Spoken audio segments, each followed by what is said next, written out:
উদয়পুর রাজনগর এলাকায় মঙ্গলবার সকালবেলা বাইক ও জলের ট্যাঙ্কারের মুখোমুখি সংঘর্ষে মৃত ৩ জন। সংবাদের প্রকাশ্যে জানা যায়, পিত্রা থেকে দীপ দাস বাইকে চেপে মা এবং দিদিমাকে নিয়ে রাজনগর নিজ বাড়ির উদ্দেশ্যে যাওয়ার পথে জলের ট্যাঙ্কারের সাথে মুখোমুখি সংঘর্ষ ঘটে।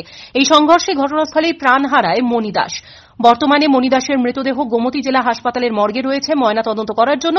হাসপাতালের চিকিৎসক আহত দীপ দাস এবং পূর্ণিমা কর্মকারকে উন্নত চিকিৎসার জন্য আগরতলা জিবি হাসপাতালে রেফার করেন।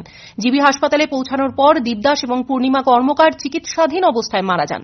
সকাল 9:10 তিনজন পেশেন্টকে ফায়ার সার্ভিস নিয়ে আসে। একজনের নাম হলো দীপ দাস 30 ইয়ার্স মেল, আর আরেকজনের নাম হলো পুনম কর্মকার 65 ইয়ার female, Moni Das 40 years female.